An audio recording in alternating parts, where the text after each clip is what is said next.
आपको अगर ठीक से जीना आ जाए और अपनी शक्ति का प्रयोग करना आ जाए, ब्याह शादी का समय जब आता है ना, साल भर से लगे हुए होते हैं, लेकिन ज्यादातर काम जो है ना, जब शादी का के दिन नजदीक आ रहे होते हैं ना, वो जो 15-20 दिन होते हैं ना, उसी में सारे काम होते हैं। तो आपने पूरे साल में 80% टाइम में 20% काम हुए और 20% टाइम में 80% हो गए। मूड बनाने में लगे रहते हैं लोग, और जब मूड बन जाता है तब फटाफट काम निपटाते चले जाएंगे। और यही साधना है, यही ट्रेनिंग है। ट्रेंड कर दिया जाए आदमी को तो वो उस मूड में रहता है कि जैसे ही अपने काम में लगा, निपटाता जा रहा काम, ये भी पूरा हो गया, ये भी हो गया, ये भी हो गया। और ऐसे नहीं सिर पे बोझ लेकर चलता है, उसके काम करने का ढंग होता है, खुश रहते हुए काम करता है। तो इसलिए गीता का एक श्लोक सुनेंगे आप लोग। भगवान श्री कृष्ण कहते हैं, प्रसादे सर्व दुखानाम हानि रस्योपजायते प्रसन्न चेतसो ह्याशु बुद्धि पर्यवतिष्ठते। चित्त प्रसन्न होने से मतलब अंदर से आदमी खुश रहना शुरू करे, स्वभाव में प्रसन्नता आ जाए। प्रसादे सर्व दुखानाम हानि रस्योपजायते, तब उसके ज्यादातर दुखों का अंत हो जाता है। क्या बताना चाहते हैं? भगवान श्री कृष्ण ये कह रहे हैं, आपका चित्त, आपका अंतःकरण, आपका स्वभाव खुश रहने का अगर हो जाए तो ज्यादातर दुखों का इलाज शुरू हो जाता है। और अगर अंदर से दुखी रहने की आदत पड़ गई तो बाहर इतने दुख हैं भी नहीं, तो भी आपकी जिंदगी में दुख ज्यादा बढ़ते नजर आएंगे, क्योंकि आपको बिना बात के परेशान रहने की आदत पड़ गई है, स्वभाव हो जाता है। एक तरह की स्थिति में रहते रहते अपने ऐसे लोगों को देखा होगा जिनकी जिंदगी में बहुत परेशानियां थी, वो हर समय सोच में डूबे रहते थे, चिंता में डूबे रहते थे। अब परेशानी चली गई, अभी भी वैसे सिर पकड़ के बैठते हैं, वैसे परेशान होते हैं। जो डिप्रेस रहने लग जाते हैं, उनका डिप्रेशन एक तो होता है दवाई देने से चला जाए, थोड़ी देर के लिए ठीक हो जाए। एक वो होते हैं जिनको आदत पड़ जाती है, और जिनको आदत पड़ जाए उनके घर में उनके बच्चों को भी वैसा ही जीने का ढंग मिल जाता है। माथे पर हाथ मार के अपनी तो किस्मत ठीक नहीं, अपना तो ये भी खराब, अपना वो भी खराब, सारा दिन अपने को कोसने लग जाएंगे। और मजा ये है कि ऐसे लोग दूसरे को भी वैसा ही समझा रहे होंगे। बच्चे हंस रहे हो तो महिलाएं बोलती हैं, ज्यादा मत हंसना, नहीं तो फिर रोना पड़ेगा। मतलब रोना तो है ही है, इसलिए पहले रोना शुरू कर दो। और ऐसे लोगों से आप पूछिए कि जिंदगी क्या है, वो कहते हैं को कोई दुनिया में सुखी हमने तो देखा नहीं, सारे दुखी दुखी हैं। दुख तो जब से जन्म लेता है आदमी, तब से लेके मरने तक दुख ही दुख है। और जबकि असलियत क्या है, 24 घंटों में आपकी जिंदगी में 5 या 10 मिनट का सिर दर्द होगा, 1 घंटे का सिर दर्द हो गया। 23 घंटे तो आप ठीक है ना, लेकिन आप 23 घंटे को भूल जाते, 1 घंटे को याद रखते हैं। आपको आज से ये रखना है, जो जिंदगी में ज्यादा खुशियां मिली, जो आप ठीक रहे, उसे याद रखिए। जो आपकी जिंदगी में दुख आया उसे भूलिए और आगे बढ़िए, तो आप खुश रहेंगे। भगवान कह रहे हैं, प्रसादे सर्व दुखानाम हानि रस्योपजायते, चित्त प्रसन्न होने से सब दुखों का ह्रास होता है। जिनका आंतरिक प्रसन्नता से चित्त प्रफुल्ल रहता है, उल्लास से युक्त रहता है, उन लोगों की बुद्धि भी स्थिर रहती है। बहुत ही सुंदर बात है। प्रसन्न चेतसो ह्यासु बुद्धि पर्यवतिष्ठते। बुद्धि स्थिर रहेगी क्योंकि अंदर से प्रसन्न है। अब श्री कृष्ण भगवान के जीवन चरित्र पर दृष्टिपात कीजिए। दुख उनके पास भी थे। कितने? इतने तो किसी के पास होते भी नहीं। जन्म लेने के साथ ही साथ जहां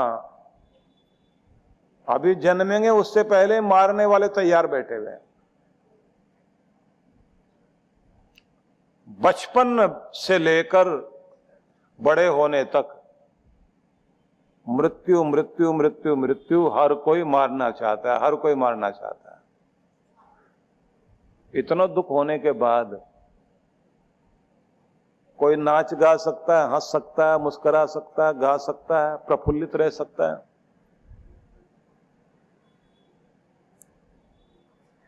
कृष्ण भगवान का जीवन चरित्र ऐसा ही है कि उन्होंने दुख को दुख नहीं माना, लांघते चले गए। आप लोग पिक्चर देखते हैं, फिल्में देखते हैं, अगर किसी कहानी को ऐसा दिखाया जाए वो बहुत खुश था, खुश रहते रहते और उसके सारे काम पूरे हो गए और मर गया, कहानी खत्म हो गई, तो ऐसी पिक्चर कोई देखना चाहेगा? लोग कैसी पिक्चर को पसंद करते हैं?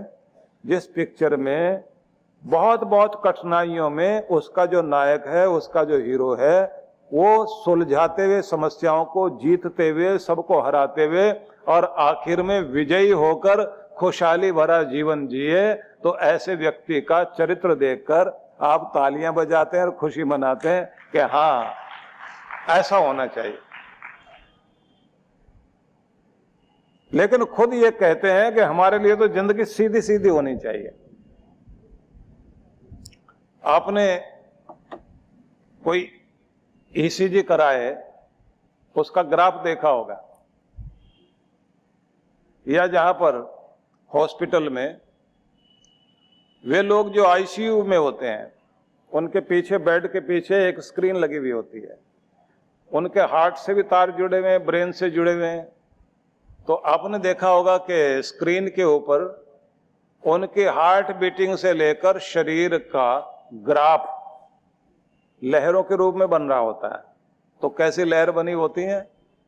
ऊपर नीचे, ऊपर नीचे, उतार चढ़ाव, उतार चढ़ाव। और उसे ऐसे देखकर नर्स आएगी, डॉक्टर आएगा, देखकर कहेगा बिल्कुल ठीक चल रहा है, पेशेंट जल्दी ठीक होने वाला है। और अगर किसी की लहर सीधी हो जाए तो उसका मतलब होता है गया आदमी।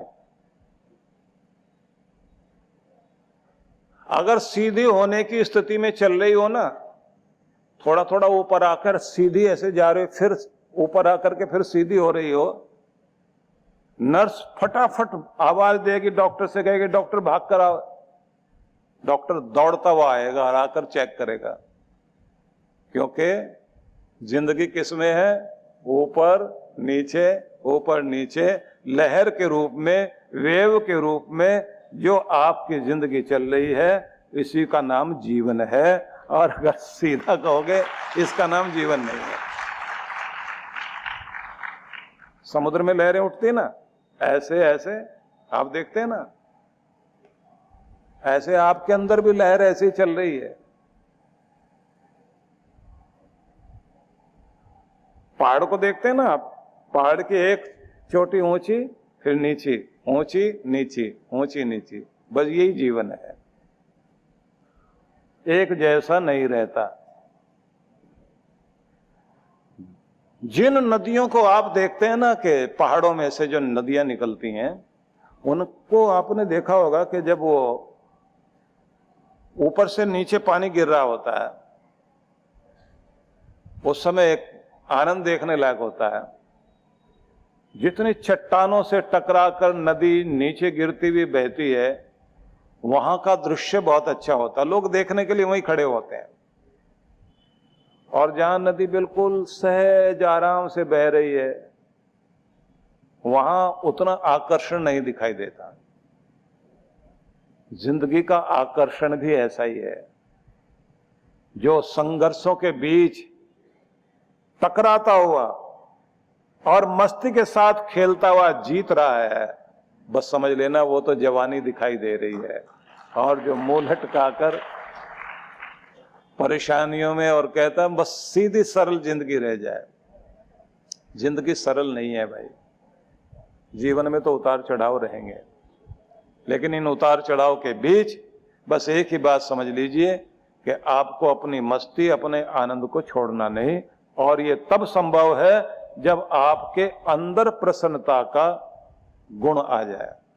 खुश रहना, कुछ भी हो, शांत रहना, खुश रहना, प्रसन्न रहना है, आनंदित रहना है, ये एक स्वभाव बनाना पड़ेगा, आदत बनानी पड़ेगी। मैं इसको दूसरे ढंग से कहना चाहता हूं, कुछ ने आदत बना ली गुस्सा करते रहने की, अब वो बात बात में गुस्सा करेंगे। कुछ की आदत पड़ गई जिद करने की, तो वो किसी भी बात में अटक के बैठ जाएंगे। ज्यादातर लोगों को आपने देखा होगा अपना घर खराब कर लेते हैं गुस्से के कारण या जिद के कारण। जिद नहीं जाएगी उनकी, एक बार बस उन्होंने कोई बात कह दी, नहीं अब तो मैं ऐसे ही करूंगा, कितना भी समझाओ मैं समझने वाला नहीं, तो मुझे मनाओगे मैं मानूंगा ही नहीं, इसलिए टाइम खराब मत करो। ऐसे जिद्दी लोग देखते हैं ना आप लोग। आदत बना ली है जिद की, आदत बना ली गुस्से की। ऐसे आदत कुछ लोगों की होती है निराश रहने की। कैसी भी आदत बना लीजिए, आदत ये भी हो सकती है मुस्कुराते रहने की। तो आज से आप ये सोचिए, कुछ भी हम आदत बनाएंगे आनंदित रहने की, खुश रहने की, कैसी भी स्थिति क्यों ना आए, अपने आनंद को छोड़ना नहीं। अब आप कहेंगे कि हम लोग चाहते तो ऐसा ही है लेकिन ऐसा होता नहीं, तो क्या करें? एक सप्ताह से शुरू करिए कि ये सप्ताह खुश रहने का है। तो जैसे गवर्नमेंट करते हैं ना, ये हिंदी सप्ताह चल रहा है, ये दूसरा सप्ताह चल रहा है, ऐसे करके वो एक एक सप्ताह के लिए या पखवाड़े के लिए रखते हैं, 15 दिन के लिए रखते हैं। आप भी एक हफ्ते के लिए कि ये सप्ताह शांत रहने का है, ये सप्ताह संतुलित रहने का है, ये सप्ताह खुश रहने का है, ऐसे प्रैक्टिस करना शुरू कर दीजिए कि हमने 7 दिन तक चेहरे पर मुस्कुराहट रखनी है, खुश रहना है, खुशी की बात कहनी है और किसी की बात का बुरा नहीं मानना, अपना चेहरा लटकाना नहीं, उदास होने की कोशिश नहीं, कोई बात हो भी गई जल्दी से उसको भुला देना है और अपने मन को ठीक कर लेना है। ये प्रैक्टिस शुरू कर दीजिए। जैसे आपकी प्रैक्टिस शुरू हो जाएगी, 7 दिन आपने अभ्यास किया, इस अभ्यास को फिर कोशिश करना 3 सप्ताह तक कर लें। 3 सप्ताह अगर आपने खुश रहने की आदत बना ली तो ये बात पक्की है कि वो जिंदगी भर के लिए आपकी आदत बन जाएगी।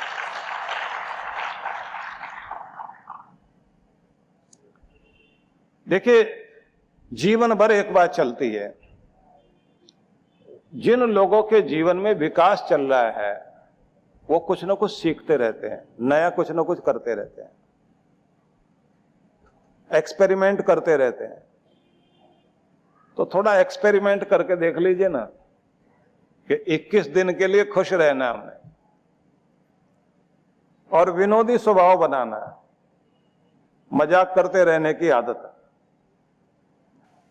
कुछ लोग आपकी मुस्कुराहट को देखकर जलते हैं,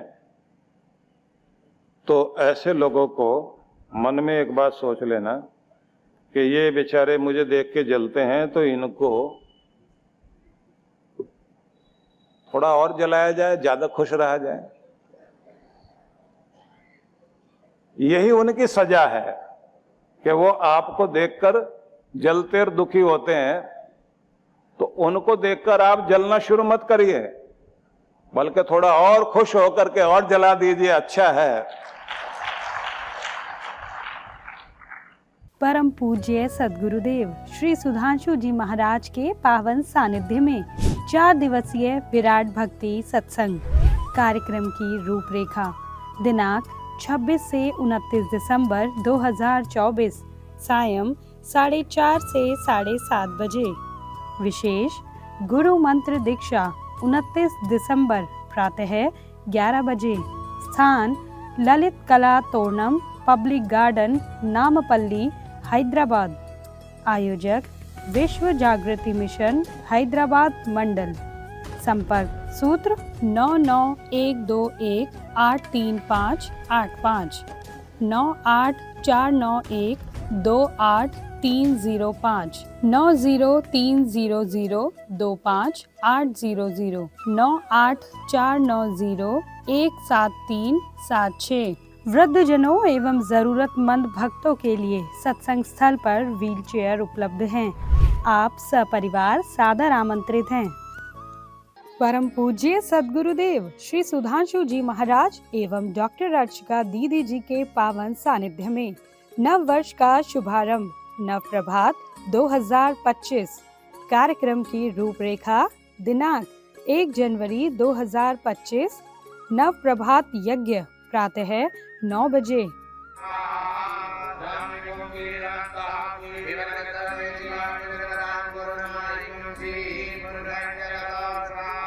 शोभा यात्रा प्रातः 10 बजे। शिवालय प्रांगण में दिव्य सौभाग्य उदय प्राप्ति पाठ प्रातः 11 बजे। भजन एवं सत्संग प्रातः 11:30 बजे। स्थान आनंद धाम आश्रम बक्करवाला नई दिल्ली। आयोजक विश्व जागृति मिशन नई दिल्ली। संपर्क सूत्र। अधिक जानकारी के लिए संपर्क करें। आप सपरिवार सादर आमंत्रित हैं। इस्पात नगरी भिलाई में होने जा रहा है शिव ज्ञान गंगा महोत्सव। परम पूज्य सद्गुरुदेव श्री सुधांशु जी महाराज एवं डॉक्टर अर्चिका दीदी जी के पावन सानिध्य में दिनांक 2 से 5 जनवरी 2025 कार्यक्रम की रूपरेखा शुभारंभ 2 जनवरी सायं 5 से 7:30 बजे। 3 से 5 जनवरी प्रातः 9 से 11:30 बजे। सायं 5 से 7:30 बजे। विशेष मंत्र दीक्षा 5 जनवरी प्रातः 11:30 बजे। स्थान जयंती स्टेडियम मैदान सिविक सेंटर भिलाई जिला दुर्ग। आयोजक विश्व जागृति मिशन भिलाई दुर्ग मंडल। संपर्क सूत्र। आप सपरिवार सादर आमंत्रित हैं।